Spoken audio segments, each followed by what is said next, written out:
नमस्कार दोस्तों, स्वागत है आपका जे मोटिव स्टडी ग्रुप में। दोस्तों, आज की इस वीडियो में हम बात करेंगे भारत में पंचायती राज व्यवस्था के बारे में और इस पूरे टॉपिक को हम एक क्वेश्चन के माध्यम से देखेंगे। एक क्वेश्चन क्या होगा? क्वेश्चन होगा, भारत में पंचायती राज दिवस कब और क्यों मनाया जाता है। इससे संबंधित जो फैक्ट होंगे वो हम इसी वीडियो में देख लेंगे। इस वीडियो की अगर आपको पीडीएफ चाहिए तो वो आप नीचे डिस्क्रिप्शन में जाएं, वहाँ पर लिंक दिया हुआ है, वहाँ से आप पीडीएफ डाउनलोड कर सकते हैं। और अगर आपको हमारे व्हाट्सएप ग्रुप में ऐड होना है जिसमें हम मटेरियल डालते रहते हैं, तो उसका भी लिंक आपको डिस्क्रिप्शन में मिल जाएगा। तो चलिए समय न गंवाते हुए वीडियो को शुरू करते हैं।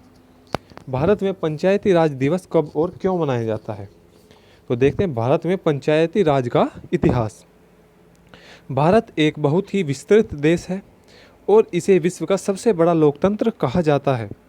कई प्रदेशों में जनसंख्या और क्षेत्रफल अधिक होने के कारण प्रदेश के सबसे ऊंचे स्थान पर बैठा व्यक्ति ग्रामीण इलाकों के लोगों की समस्याओं से अवगत नहीं हो पाता।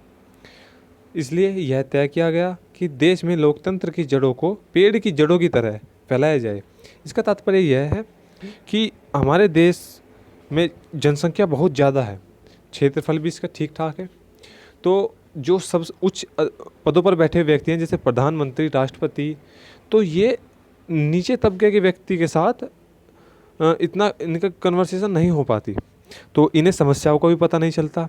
तो इसके लिए व्यवस्था की गई कि प्रत्येक ग्राम में ग्राम पंचायत हो, ग्राम समाज हो, जो नीचे दर्जे की जो समस्याएं हैं उनका जो है समाधान नीचे ही हो जाए। तो इसके लिए इन्होंने सोचा कि लोकतंत्र की जड़ों को पेड़ों की जड़ों की तरह फैलाया जाए। इस काम के लिए बलवंत राय मेहता की अध्यक्षता में 1957 में एक समिति का गठन किया गया। किसकी अध्यक्षता में? बलवंत राय मेहता की अध्यक्षता में 1957 में एक समिति का गठन किया गया।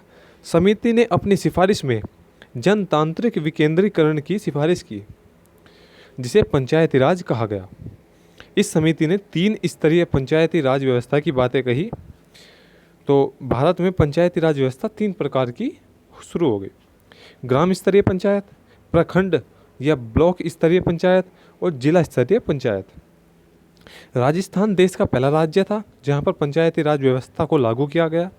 इस योजना का शुभारंभ प्रधानमंत्री जवाहरलाल नेहरू ने नागौर जिले में 2 अक्टूबर 1959 को किया।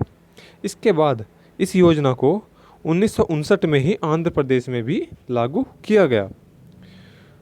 तो 2 अक्टूबर 1959 को जवाहरलाल नेहरू ने राजस्थान के नागौर जिले में पंचायती राज व्यवस्था को शुरू किया और 1959 में ही आंध्र प्रदेश में भी पंचायती राज व्यवस्था को लागू कर दिया गया। पंचायती राज दिवस मनाने का कारण: भारत में पंचायती राज व्यवस्था की देखरेख के लिए 27 मई 2004 को पंचायती राज मंत्रालय को एक अलग मंत्रालय बनाया गया। कब बनाया गया? 27 मई 2004 को पंचायती राज मंत्रालय को एक अलग मंत्रालय बनाया गया। भारत में हर साल 24 अप्रैल को पंचायती राज दिवस मनाया जाता है। तो यही जो हमारे क्वेश्चन का सार था वो यह है कि 24 अप्रैल को पंचायती राज दिवस मनाया जाता है। यही हमने टॉपिक उठाया था। इस दिवस को मनाने का कारण 73वां संविधान संशोधन अधिनियम 1992 है, जो 24 अप्रैल 1993 को लागू हुआ था। राष्ट्रीय पंचायती राज दिवस NPRD 2010 से 24 अप्रैल को मनाया जा रहा है। तो जो पंचायती राज दिवस है जो कि 24 अप्रैल को मनाया जाता है, वो 2010 से मनाना शुरू किया। भारत में पंचायती राज व्यवस्था का विकास: हमारे देश में लगभग 2.5 लाख पंचायतें हैं, जिनमें 2.47 लाख ग्राम पंचायतें, 6283 ब्लॉक पंचायतें और 595 जिला पंचायतें शामिल हैं। देश में 29 लाख से अधिक पंचायत प्रतिनिधि हैं। भारत में पंचायती राज की स्थापना 24 अप्रैल 1992 से मानी जाती है। 14th वित्त आयोग के अनुसार 2015 से 20 की अवधि के लिए गांवों में भौतिक और सामाजिक बुनियादी ढांचा परियोजनाओं को शुरू करने के लिए 5 वर्षों के लिए 2 लाख करोड़ रुपए से अधिक ग्राम पंचायतों को आवंटित किए जा चुके हैं।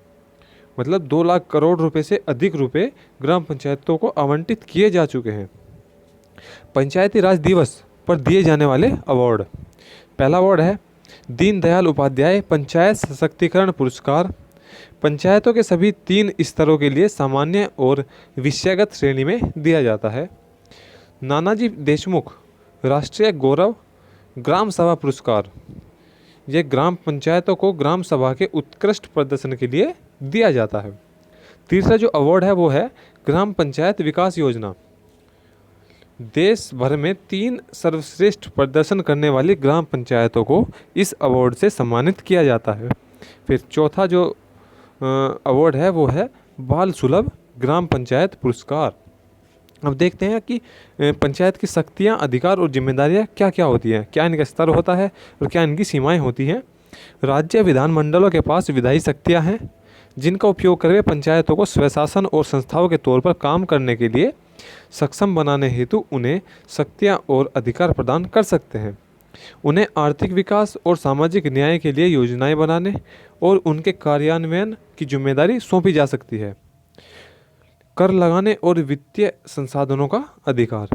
एक राज्य एक कानून द्वारा पंचायत को कर लगाने और उचित करों, फीस, टोल, शुल्क आदि को जमा करने का अधिकार प्रदान कर सकता है।